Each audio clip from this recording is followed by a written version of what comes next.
नमस्कार, माझे नाव अमोल कोरुचे, प्रोफ्युजन एक सोल्युशन सांगली. आम्ही घेऊन आलो आहोत आपल्यासाठी एक सॉफ्टवेअर ज्याचा वापर करून आपण आपले जे कस्टमर असतील तर ते डिव्हिजन वाईज कॅटेगराईज करू शकतो. त्यानंतर मग stamping, renewation, stock management, quotation, sale bill, payments, receipt या सर्व गोष्टी आपण मेंटेन करू शकतो. त्यानंतर मग प्रत्येक स्टॅम्पिंग सर्टिफिकेट किंवा पडताळणी प्रमाणपत्र अपलोडिंगची सिस्टीम फॅसिलिटी असेल. त्यानंतर अपकमिंग स्टॅम्पिंग कोणाकोणाचं असेल तर त्याचा आपल्याला अलर्ट समजेल. त्यानंतर मग स्टॉक आयटम जे आता संपत आलेले आहेत त्याच्या संदर्भात अलर्ट. त्यानंतर जे स्केल आपण विकलेलं आहे तर त्याचे एक्सपायरिंगचे अलर्ट या सर्व गोष्टी आपल्याला या सिस्टीममध्ये समजतील. त्यानंतर मग आपण याच्यातून जे रिसीटची एंट्री करतो आहे किंवा स्टॅम्पिंग अलर्ट संदर्भात ऑटोमॅटिक SMS जाऊ शकतात. किंवा मग नवीन जुने जे आपले कस्टमर असतील तर त्यांच्या एन्क्वायरी फॉलोअपची डिटेल्स, त्याची हिस्ट्री या सर्व गोष्टी या सिस्टीममध्ये आपण मेंटेन करू शकतो. त्याचबरोबर ऑटो फोन कॉलसुद्धा पाठवू शकतो. तर सर्वप्रथम आपण स्टेप बाय स्टेप पाहूयात की या सिस्टीमचं वर्किंग कसं होऊ शकतं. तर ही बाय डिफॉल्ट आपल्या सिस्टीमची लॉग इन विंडो असेल. तर आपण वेगवेगळ्या सेक्शनमध्ये डेटा मेंटेन करू शकतो. तर डॅशबोर्डला आपण इन्फॉर्मेशन पाहू शकतो की आपला शॉपचा किंवा कंपनीचा लोगो इमेज, त्यानंतर मग आपल्या शॉप कंपनीची इन्फॉर्मेशन असेल. नंतर इथं एम्प्लॉई जे आपले करंटली वर्किंगमध्ये असतील तर पोस्ट वाईज त्यांचे डिटेल्स आपण पाहू शकतो. त्यानंतर टोटल नंबर ऑफ कस्टमर त्यांचे डिटेल्स म्हणजे वेगवेगळ्या डिव्हिजन वाईज आपल्याला कस्टमरचे डिटेल्स इथून पाहू शकतो. त्यानंतर इथं आपण खाली नोटिफिकेशनमध्ये पाहू शकतो की स्टॅम्पिंग अलर्ट म्हणजे या मंथ एंडपर्यंतचे जे स्टॅम्पिंग अलर्ट म्हणजे ज्यांचे संपत आले किंवा रिन्युएशन करायचे तर त्यांचे डिटेल्स आपल्याला समजतील. त्यानंतर मग वॉरंटी एक्सपायर्स म्हणजे जे आपण सेल्ड केलेले असतील स्केल किंवा अदर आयटम्स तर त्याचे वॉरंटी जे या महिन्याच्या एंडपर्यंत संपणार असतील तर त्याचे अलर्ट असतील आपल्याला. त्यानंतर स्टॉक आयटम म्हणजे आपल्याकडे जे स्टॉक आयटम अवेलेबल असतील तर जे संपत आलेले आहेत तर त्यांच्या अगेनचे डिटेल्स आपण इथं पाहू शकतो.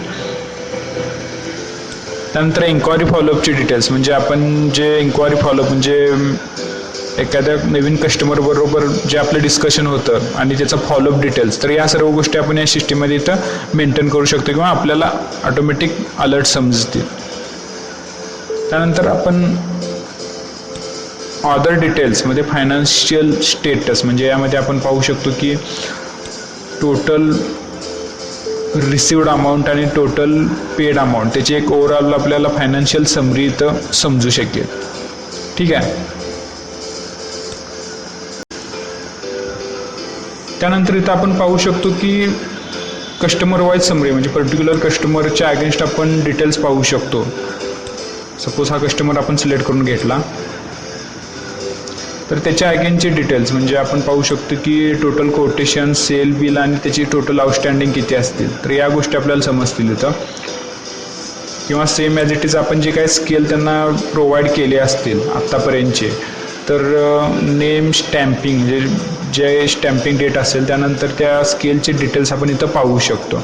ठीक आहे. सपोज आता आपण पाहतोय की हा पर्टिक्युलर लास्ट स्टॅम्पिंग डेट ह्या पर्टिक्युलर मॉडेलची ही होती तर आपल्याला नवीन स्टॅम्पिंग ॲड करायची असेल तर डायरेक्टली आपण इथून काय करू शकतो की स्टॅम्पिंग डेट म्हणजे आजची जी रिन्युएशनची स्टॅम्पिंग डेट असेल आपण डायरेक्टली सिलेक्ट करून घेतो. इथं ॲड म्हटलं तर ती स्टॅम्पिंग डेट ऑटोमॅटिक इथं ॲड होईल. त्यानंतर आपल्याला जर डॉक्युमेंट वगैरे अपलोड करायचे असतील त्याच्या अगेनचे तर आपण अपलोड करू शकतो. इथं आता वेगवेगळे फॉर्मॅट्स असतील अपलोडिंगचे तर पर्टिक्युलर फॉर्मॅट आपण इथून पर्टिक्युलर इमेज आपण इथून सिलेक्ट करून घेऊ शकतो.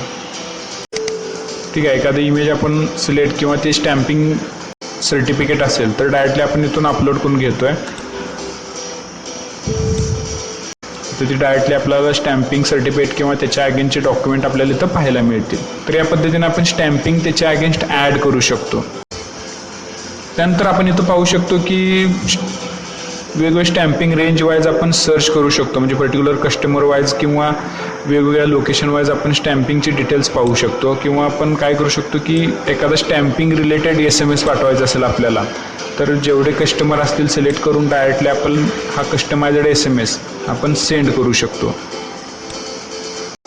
त्याचे डिटेल्स आपल्याला इथं पाहायला मिळू शकतील जो काय SMS आपण पाठवतोय तो.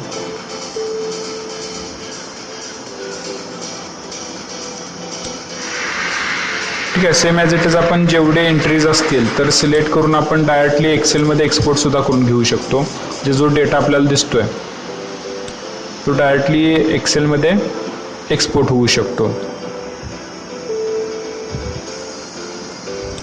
सेम ॲज इट इज आपण एखाद्या पर्टिक्युलर कस्टमरसाठी पाहिलं, आपल्याला ओव्हरऑल सगळ्यांचे बघायचे असतील तर समरी रिपोर्ट इथून आपण डायरेक्टली जेवढे कस्टमर असतील सगळ्या कस्टमरची डिटेल्स आपण इथून पाहू शकतो.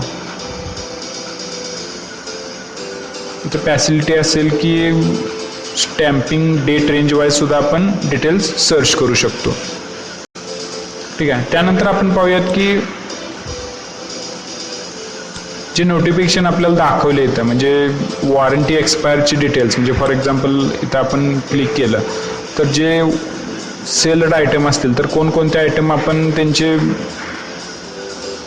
क्लायंट असतील, कस्टमरचे नाव असेल, त्यानंतर क्वांटिटी किती असेल आणि वॉरंटी डेट असेल तर या गोष्टी आपल्याला इथून डायरेक्टली समजू शकतील.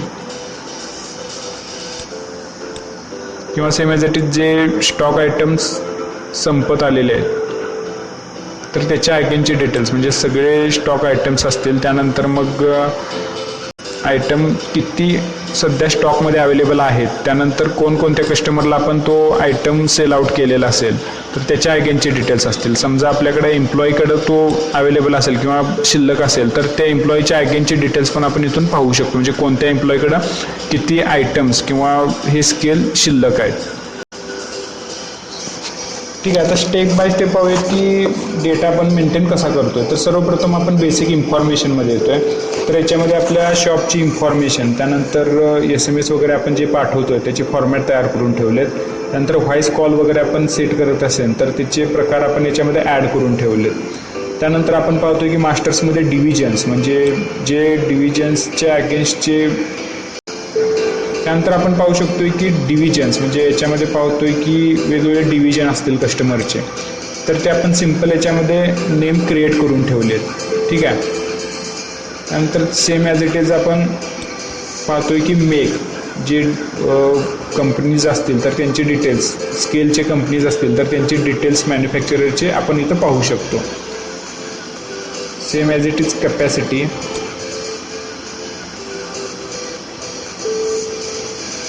त्यानंतर ॲक्युरेसी पाहू शकतो आपण. नंतर क्लास क्रिएट करून घेतले, त्यानंतर प्लॅटर साईज, त्यानंतर GST जे बाय डिफॉल्ट GSTचे प्रकार असतील किंवा टाईप्स असतील तर ते सगळे आपण याच्यामध्ये ॲड करून ठेवले. आणि डिफॉल्ट जो आपला करंट रनिंग असेल किंवा यूज करतोय तो आपण डिफॉल्ट म्हणून सेट करून ठेवला याच्यामध्ये. जे ज्यावेळी आपण सेल बिलची एंट्री करत असेल तर बाय डिफॉल्ट ह्या GST टाईपने आपण डायरेक्टली ॲड करू शकतो. किंवा नवीन आपल्याला डिफॉल्ट सेट करायचं असेल तर इथून डायरेक्टली GSTचा जो टाईप असेल तो सेट करून ठेवतोय. त्यानंतर आपण वॉरंटी पिरियड क्रिएट करून ठेवलेत, म्हणजे जे स्टॉक आयटमना वॉरंटी असतील तर सिम्पल वॉरंटी पिरियड आणि त्याच्यामध्ये टोटल मंथ किती असतील एकदा आपण ॲड करून ठेवले तर आपल्याला ऑटोमॅटिक ते नोटिफिकेशन किंवा रिपोर्टमध्ये त्या गोष्टी पाहायला मिळतील. त्यानंतर सेम ॲज इट इज आपण आयटम्स क्रिएट करून ठेवलेत, जे स्टॉक आयटम्स असतील. सपोज हा स्केल आहे आणि याच्यामध्ये आपण पाहतो की फॉर एक्झाम्पल नेम असेल, त्यानंतर टाईप म्हणजे स्केल आहे का अदर आयटम, म्हणजे समजा बॅटरी असेल किंवा बाकीचे इक्विपमेंट्स असतील त्याच्यामधील तर ते आपण याच्यातून सिलेक्ट करतो. म्हणजे स्केल असेल तर त्यानंतर आपल्याला त्याचा मेक, त्यानंतर कॅपॅसिटी जे काय असतील, त्यानंतर ॲक्युरेसी, क्लास, प्लॅटर साईज आणि त्यानंतर मग आयटमची वॉरंटी किती असेल, त्याच्यामधील बॅटरीची वॉरंटी किती असेल आणि स्टॉकचे अलर्टचे डिटेल्स आपण याच्यामध्ये ॲड करून ठेवू शकतो. Same as it is other item असतील तर फक्त आपण त्याच्या अगेनचे डिटेल्स थोडक्यात आपण याच्यामध्ये फिलअप करू शकतो. तर या मास्टरमधील सर्व गोष्टी ज्या असतील तर आपल्याला वन टाईम ॲड करून ठेवायच्यात, म्हणजे एकदा आपण सॉफ्टवेअर इन्स्टॉल केल्यानंतर वन टाईम ॲड करायच्यात, परत परत आपल्याला या गोष्टी फिलअप करत बसायची गरज पडणार नाही आहे.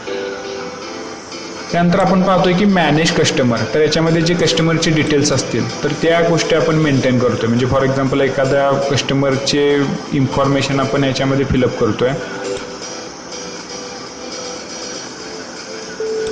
Simple division, name, contact, LCR number आणि बाकीच्या ज्या गोष्टी असतील तर याच्यामध्ये आपण ॲड करतो आहे.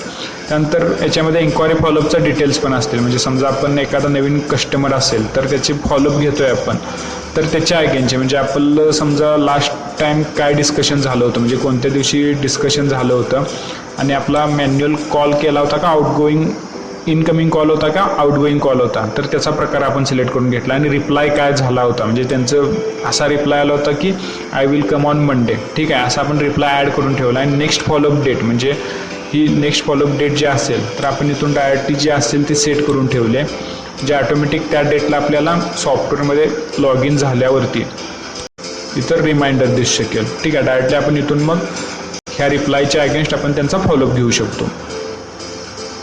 त्यानंतर आपण पाहतोय की कस्टमर इंटरॅक्शन, तर याच्यामध्ये आपण पाहतोय की कोटेशन जे असतील तर ते आपण याच्यामध्ये ॲड करू शकतो.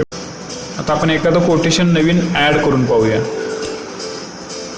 आता सपोज कोणत्या कस्टमरसाठी आपण देतोय, कस्टमरचं नेम असेल, कॉन्टॅक्ट पर्सन, ठीक आहे. त्यानंतर आयटमचे डिटेल्स म्हणजे कोणकोणते आयटम्स असतील, तर सपोज हा आयटम असेल, त्यानंतर किती क्वांटिटी,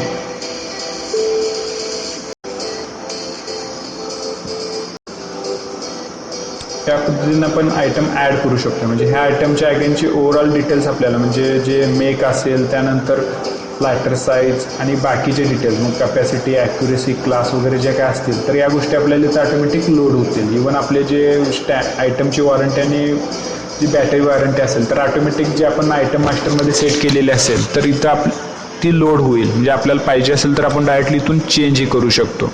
ठीक आहे, म्हणजे त्याच्या अगेन्स्ट आपल्याला तिकडं अलर्ट दिसतील. तर या पद्धतीने आयटम ॲड करू शकतो आपण.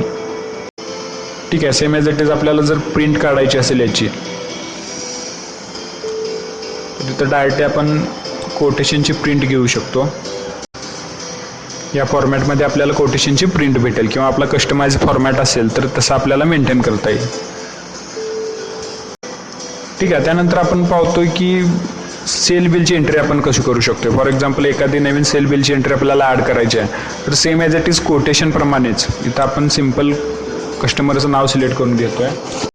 ठीक आहे, त्यानंतर आयटमची डिटेल्स म्हणजे जो कोणता आयटम असेल तर इथं आपल्याला फॉर एक्झाम्पल हा आयटम सिलेक्ट करून घेतो आहे. त्यानंतर पाहतोय की हॅश नंतर जो पार्ट असेल तर टोटल नंबर ऑफ क्वांटिटी स्टॉकमध्ये किती अवेलेबल आहेत हे आपल्याला इथे दिसतं. त्यानंतर सिरियल नंबर काय असेल त्या स्केलचा तो आपण ॲड करू शकतो. त्यानंतर स्टॅम्पिंग डेट म्हणजे जे असेल इथं ॲड करतो आहे. त्यानंतर क्वांटिटी.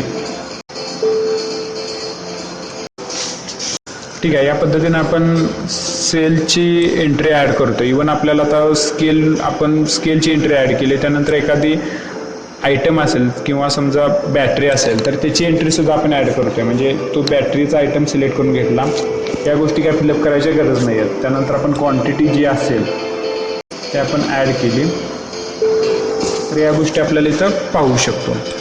ठीक आहे, असे आपण आयटम याच्यामध्ये ॲड करू शकतो. आता इवन आपण इथं जो स्केलची एंट्री ॲड केलेली आहे तर त्याच्या अगेनचे स्टॅम्पिंग सर्टिफिकेट किंवा बाकीच्या ज्या गोष्टी असतील तर इथूनही आपण त्या डॉक्युमेंट अपलोड करून घेऊ शकतो. म्हणजे डायरेक्टली आपल्याला स्टॅम्पिंग रिन्युएशन आपण जिथून करतोय तिथेही डॉक्युमेंट अपलोड करायची सोय असेल आणि इथूनही डायरेक्टली आपण जे डॉक्युमेंट असतील तर अपलोड करू शकतो. ठीक आहे, त्यानंतर आपण इथं पाहू शकतो की त्या सेल बिलची आपण प्रिंट घेऊ शकतो. या पद्धतीने प्रिंट आपण मेंटेन करू शकतो. त्यानंतर आपण पाहतोय की ऑर्डर्समध्ये म्हणजे ऑर्डर एंट्री म्हणजे समजा की इन्कम एक्सपेंडिचर किंवा पेमेंट रिसीटचे जे डिटेल्स असतील तर या गोष्टी आपण याच्यामध्ये मेंटेन करतोय. तर सर्वप्रथम आपण वन टाइम काय गोष्टी क्रिएट केलेत की इन्कम एक्सपेन्सचे टाईप किंवा हेडर आपण याच्यामध्ये क्रिएट करून ठेवलेत. फॉर एक्झाम्पल आता इथं आपण पाहू शकतो की वेगवेगळे प्रकार आहेत हेडरचे. म्हणजे समजा रिसिव्ड अगेन्स्ट सेल म्हणजे हा इन्कम टाईप आपण सिलेक्ट करून घेतला आहे, किंवा स्टॅम्पिंग रिन्युएशनचे जे चार्जेस असतील किंवा for example daily office expenses असतील तर ते एक्सपेंडिचरच्या अगेन्स्ट किंवा एक्सपेन्सच्या अगेन्स्ट आपण ॲड करून ठेवलेत. ठीक आहे, सिम्पल आपण पाहू शकतो की याच्यामध्ये कशी एंट्री ॲड केलेली आहे. तर सिम्पल नाव असेल आणि त्यानंतर टाईप कोणता असेल, इन्कम असेल किंवा एक्सपेन्स असेल, या गोष्टी आपण सेट केल्यात. म्हणजे नंबर ऑफ टाईप्स इन्कमचे किंवा एक्सपेंडिचरचे आपण याच्यामध्ये ॲड करून ठेवतो आहे. म्हणजे त्याच्या अगेन्स्ट आपण एंट्री रिसिटची किंवा पेमेंटची ॲड करू शकतो. ठीक आहे, आता आपण एखादी रिसिटची एंट्री ॲड करून पाहूया. रिसिटमध्ये आलो आपण, ॲड रिसिट, ॲड न्यू म्हटलं आपण. त्यानंतर कोणते असेल, समजा स्टॅम्पिंग रिन्युएशनचे जे चार्जेस असतील तर कोणत्या पार्टीचे असतील आपण सिलेक्ट करून घेतले. त्यानंतर जी काय अमाऊंट असेल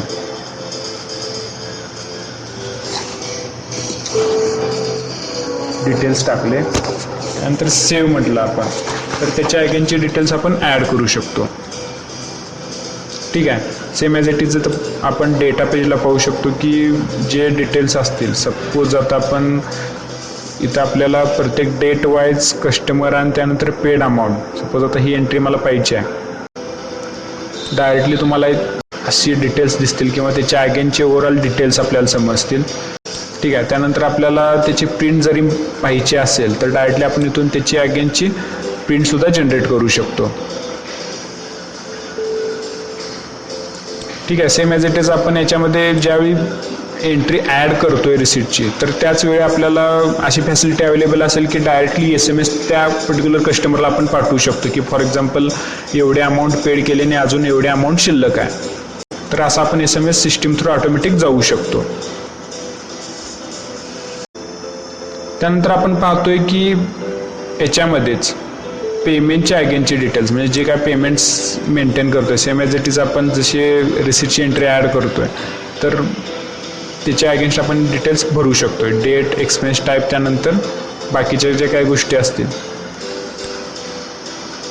हे आपण मेंटेन करतो आहे. त्यानंतर इथं आपण पाहू शकतो की एम्प्लॉई वाईज सर्व्हिस डिटेल्स आपण फिलअप करतो आहे. तर या गोष्टी आपण यासाठी मेंटेन करतो की सपोज आपण साईट इंजिनियर असतील, आपल्या शॉपमध्ये वर्क करत असतील, तर ते सपोज एखाद्या साईटवरती व्हिजिटला जात असतील किंवा वर्किंगसाठी जात असतील, तर आपण त्याच्या अगेनचे त्यांना कोणकोणते स्टॉक आयटम त्यांना दिले होते त्या रूटवरती जाण्यासाठी किंवा त्या साईटवरती जाण्यासाठी, किंवा टोटल अमाऊंट किती दिली होती त्यांना एक्सपेंडिचरसाठी किंवा इतर कारणांसाठी, तर त्याचे डिटेल्स, म्हणजे आपण काय काय गोष्टी दिल्या आणि त्यानंतर रिटर्न आपण काय काय गोष्टी घेतल्या आणि त्याच्याकडे अजून किती पेंडिंग आहेत गोष्टी, तर या गोष्टी आपण या फॉर्ममध्ये मेंटेन करतो आहे.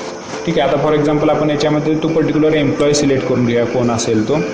त्यानंतर डेट असेल, इथं जी काय डेट असेल ते आपण याच्यामध्ये ॲड करून ठेवले. त्यानंतर आयटम, म्हणजे कोणकोणते आयटम आपण त्यांना दिलेत, फॉर एक्झाम्पल जे स्केल दिले असतील, फॉर एक्झाम्पल किती स्केल दिलेत, तर 5 क्वांटिटी आपण त्यांना दिलेत, तर मी ॲड केले 5 क्वांटिटी. तर टोटल आपण पाहूया की हा जो स्केल असेल या मॉडेलचे, तर टोटल क्वांटिटी किती दिलेत आपण ॲड केले. त्यानंतर त्यांनी कोणकोणत्या कस्टमरना तो स्केल दिला आहे किंवा सेल आउट केला आहे, तर इथं आपण डिटेल्स पाहू शकतो की सिम्पल एखाद्या कस्टमरना त्यांनी सेल आउट केला आहे, तर किती क्वांटिटी सेल आउट केली आहेत. ठीक आहे, सपोज 2 दिलेत, तर ॲड केला आपण इथं. ठीक आहे, तर ॲड केल्यानंतर इथं आपण ॲड करू शकतो की सिरियल नंबर जो काय असेल, त्यानंतर स्टॅम्पिंग डेट जी असणार आहे ती डायरेक्टली इथं आपण ॲड करू शकतो. ठीक आहे, तर अशा गोष्टी आपण याच्यामध्ये मेंटेन करू शकतो. इवन एखादा समजा बॅटरी असेल किंवा आयटम बाकीच्या गोष्टी असतील तर डायरेक्टली आपण इथून ॲड करून देऊ शकतो. म्हणजे आपल्याला ॲक्च्युअली स्टॉकचे डिटेल्स समजतील की टोटल स्टॉक आयटम्स अवेलेबल किती आहेत, सेल आउट किती केले आहेत, किंवा पर्टिक्युलर साईट इंजिनियर किंवा एम्प्लॉईकडे किती अवेलेबल आहेत. ठीक आहे, या पद्धतीने आपण या गोष्टी या सिस्टीममध्ये मेंटेन करू शकतो. किंवा इव्हन इथं आपण पाहू शकतो की अमाऊंट जे आपण देत असेल त्या साईट इंजिनियरना व्हिजिटिंगसाठी किंवा एक्सपेंडिचरसाठी, तर फॉर एक्झाम्पल ठीक आहे, सपोज आपण एक 5,000 रुपये दिले होते त्यांना, तर त्याच्या अगेन्स्ट एक्सपेंडिचरचे डिटेल्स जे काय असतील, म्हणजे कोणकोणत्या कारणास्तव तो खर्च झाला असेल. ठीक आहे, ज्या काय गोष्टी असतील तर त्या गोष्टी इथं ॲड करून ठेवता येईल. म्हणजे ॲट द एंड आपण इथं पाहू शकतो की रिमेनिंग अमाऊंट किती आहे त्याच्याजवळ अजून. ठीक आहे, आणि टोटल एक्सपेंडिचर किती झाला असेल. ठीक आहे, म्हणजे टोटल अमाऊंट इथं आपण पाहू शकतो की 5,000 दिले होते, त्याच्यातील 3,000 खर्च झाले आणि 2,000 पेंडिंग आहेत अजून. किंवा इथंच आपण पाहू शकतो की टोटल स्केल जे असतील किंवा आयटम आपण किती दिले होते, सपोज 5 दिले होते तर 2 त्यांनी सेल आउट किंवा कन्झ्युम झाले आणि 3 अजून अवेलेबल आहेत त्या एम्प्लॉईजवर. ठीक आहे, तर या गोष्टी आपण ह्या फॉर्ममध्ये मेंटेन करतोय. रिपोर्टिंगमध्ये डिटेल्स आपण पुढे पाहू शकतो त्याच्या अगेनचे. तर हा फॉर्म प्रत्येक साईट वाईज किंवा रूट वाईज आपण एम्प्लॉईसाठी मेंटेन करू शकतो. त्यानंतर आपण पाहू शकतो की इथं वेगवेगळ्या प्रकारचे रिपोर्ट असतील, म्हणजे जे आपण फॉर एक्झाम्पल समरीचा रिपोर्ट पाहिला सुरुवातीला, तर सेम ॲज इट इज आपण इथं जे ओव्हरऑल कस्टमरचे डिटेल्स असतील पाहू शकतो किंवा डेट रेंज वाईज आपण कस्टमर म्हणजे स्टॅम्पिंग डेट रेंज वाईज आपण कस्टमर इथून फाइंड आउट करू शकतो. त्यानंतर आपण पाहू शकतो की इन्कम एक्सपेंडिचरचे डिटेल्स म्हणजे फॉर एक्झाम्पल डेट वाईज आपण जे रिसिव्ड अमाऊंट किंवा पेड अमाऊंटच्या अगेनचे डिटेल्स आपण याच्यामध्ये पाहू शकतो.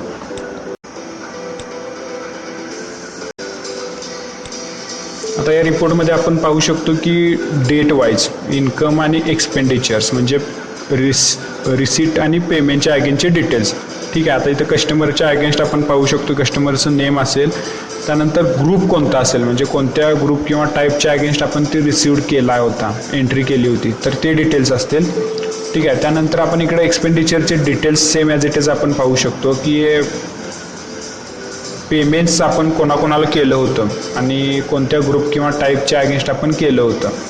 सेम ॲज इट इज आपण इथं पाहू शकतो की एम्प्लॉईच्या अगेन्स्टचे डिटेल्स म्हणजे फॉर एक्झाम्पल आपण एम्प्लॉईना जे अमाऊंट दिली होती साईटवरती किंवा एम्प्लॉई वाईज फॉर्ममध्ये, तर इथं आपण पाहू शकतो की ह्या पर्टिक्युलर एम्प्लॉईच्या अगेन्स्ट एक्सपेंडिचर म्हणजे टोटल अमाऊंट त्याकडं एक्सपेंडिचर ह्या ग्रुपच्या अगेन्स्ट आपण म्हणू शकतो की टोटल अमाऊंट त्याकडे शिल्लक अजून एवढी आहे आणि ट्रॅव्हलिंगमध्ये एक खर्च एवढी केली आहे. म्हणजे आपण इथं एक नोटिफिकेशन समजू शकतो की येलो कलरमध्ये असेल तर तो अवेलेबल आहे किंवा रिमेनिंग अमाऊंट आहे आपल्याकडून, आपल्याला त्याच्याकडून येणे बाकी असेल आणि बाकीची ही अमाऊंट जी असेल रेड कलरमध्ये ही एक्सपेंडिचर ॲक्च्युअल झालेली आहे, त्यामुळे हे आपल्याला रिटर्न नाही भेटू शकत. ठीक आहे, त्यानंतर आपण इथं पाहू शकतो की टोटल ओव्हरऑल समरी जे असेल आणि टोटल बॅलन्स काय असेल, तर या गोष्टी आपल्याला रिपोर्टमध्ये समजू शकतील डेट वाईज. त्यानंतर सेम ॲज इट इज आपण सेलचा रिपोर्ट पाहू शकतो डेट वाईज.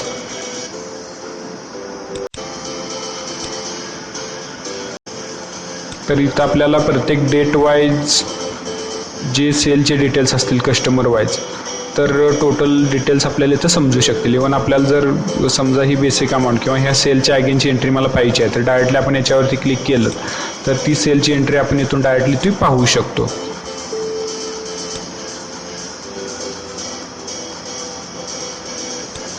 ठीक आहे, तर या पद्धतीने आपण सेलच्या अगेनचे डिटेल्स पाहू शकतो. त्यानंतर स्टॉक रिपोर्ट असेल, फॉर एक्झाम्पल आता याच्यामध्ये पाहतोय आपण की स्टॉकचे डिटेल्स म्हणजे आपण जो सुरुवातीला नोटिफिकेशनमध्ये डिटेल्स बघितलेत, तर टोटल सपोज स्टॉक क्वांटिटी आता फॉर एक्झाम्पल आपण आत्ता एंट्री जी केली होती, सपोज हा पर्टिक्युलर स्केल असेल किंवा हे जे मॉडेल असेल तर त्याच्या अगेनचे डिटेल म्हणजे टोटल स्टॉकमध्ये क्वांटिटी अवेलेबल किती आहे, आपण सेल आउट किती केलेत कस्टमरना म्हणजे फॉर एक्झाम्पल सेल थ्रू केलेत किंवा suppose employee service form through entry जे असेल तर त्याच्या अगेनचे डिटेल्स आपण पाहू शकतो आणि टोटल क्वांटिटी किती असेल. त्यानंतर आपण ते स्टॉक आयटम एम्प्लॉईकडे किती शिल्लक आहेत अवेलेबल आहेत तर त्याचे डिटेल्स आपण पाहू शकतो. म्हणजे ह्या पर्टिक्युलर एम्प्लॉईकडे हे जे स्केल असेल किंवा मॉडेल एवढी क्वांटिटी शिल्लक आहे. तर ओव्हरऑल आपल्याला स्टेटस समजेल की प्रत्येक स्टॉक आयटम किंवा scale wise. Same as it is आपण एम्प्लॉई वाईज डिटेल्स पाहू शकतोय. फॉर एक्झाम्पल आता प्रत्येक एम्प्लॉईचे अगेनचे डिटेल्स म्हणजे एखादा आपण एम्प्लॉई सिलेक्ट करून घेतला, ठीक आहे, त्यानंतर आपण चेक डिटेल्स म्हटलं तर ह्या एम्प्लॉईच्या अगेनचे डिटेल्स म्हणजे टोटल रिमेनिंग अमाऊंट म्हणजे आपल्याला रिटर्न भेटायला पाहिजे म्हणजे त्याच्याकडे शिल्लक आहे आपली, ठीक आहे, किंवा टोटल एक्सपेंडिचर म्हणजे साईटसाठी किंवा ट्रॅव्हलिंगसाठी जी काय एक्सपेंडिचर अमाऊंट झाली असेल तर ती इथं आपल्याला दिसेल. त्यानंतर जे स्टॉक आयटम्स अवेलेबल आहेत म्हणजे शिल्लक आहेत त्या पर्टिक्युलर एम्प्लॉईकडे तर ते डिटेल्स आपल्याला इथं समजतील आणि आपण अलाउड केला होता तो आयटम कधी किंवा कोणत्या दिवशी तो आयटम आपण त्याच्याकडे दिला होता तर त्याच्या अगेनची डिटेल्स किंवा इव्हन आपल्याला ती एंट्री पाहिजे असेल तर डायरेक्टली आपण त्याच्या अगेनची एंट्री इथून पाहू शकतो. ठीक आहे, तर ह्या पद्धतीने या गोष्टी आपण रिपोर्टिंग थ्रू पाहू शकतो. नंतर सेम ॲज इट ॲज आपण पाहू शकतो की ग्रीटिंग SMS हा एक प्रकार असेल याच्यामध्ये. म्हणजे समजा आपल्याला कस्टमरना काय इमिजिएट SMS पाठवायचे असतील किंवा समजा काही इन्फॉर्मेशन नोटीस किंवा काय आपल्या ऑफर असतील किंवा समजा कोणत्या फेस्टिवल निमित्त आपल्याला त्यांना ग्रीटिंग SMS पाठवायचे असतील तर डायरेक्टली आपण इथून पाठवू शकतो. फॉर एक्झाम्पल आपण जे फॉर्मॅट तयार करून ठेवलेत सिम्पल आपण सिलेक्ट करून घेऊ शकतो. कोणकोणत्या कस्टमरना पाठवायचं आहे किंवा ओव्हरऑल कस्टमरना आपण सिलेक्ट करून डायरेक्टली SMS इथून सेंड करू शकतो. म्हणजे हजारो कस्टमरना आपण इथून तो SMS पाठवू शकतो. त्याची स्टेटसचे डिटेल्स म्हणजे SMS चे डिटेल्स आपल्याला इथं समजू शकतील. त्यानंतर आपण याच्यामध्ये पाहू शकतो की एम्प्लॉईच्या अगेनचे डिटेल्स म्हणजे आपण याच्यामध्ये जे एम्प्लॉई डिटेल्स फिलअप केलेले आहेत म्हणजे वेगवेगळे एम्प्लॉई असतील तर त्यांचे डिटेल्स आपण याच्यामध्ये पाहू शकतो. बेसिक आपण सेट करून ठेवलेत किंवा त्यांच्या अगेनचे लॉग इनचे डिटेल्स आपण याच्यामध्ये पाहू शकतो. जे प्रत्येकाची प्रायव्हसी मेंटेन राहील प्रत्येकाच्या युजरच्या अगेन्स्ट म्हणजे आपण कसं करू शकतो की मल्टिपल युजर वाईज ॲक्सेस ह्या सिस्टीममध्ये देऊ शकतो. म्हणजे सपोज जेही इथं आपले जे फॉर्म आपण पाहिले तर प्रत्येकाला आपण वेगवेगळ्या युजर वाईज ॲक्सेस म्हणजे एखाद्या युजरला कोणता ॲक्सेस द्यायचा आहे फॉर्मचा तर आपण ठरवून याच्यातून युजर नेम पासवर्ड थ्रू आपण ॲक्सेस देऊ शकतो. म्हणजे प्रायव्हसी तशी मेंटेन करता येईल आपल्या सिस्टीममध्ये. तर अशा गोष्टी आपण या सिस्टीममध्ये मेंटेन करू शकतो. मग हे सॉफ्टवेअर आपण ऑनलाईन ऑफलाईन किंवा मोबाईल कम्प्युटर लॅपटॉप किंवा टॅब या डिव्हाइसवरून यूज करू शकतो. या सॉफ्टवेअर संदर्भात अधिक माहिती किंवा आपल्याला काही शंका असतील किंवा ऑनलाईन डेमोसाठी आपण आमच्या नंबर्सवरती संपर्क करू शकता. धन्यवाद.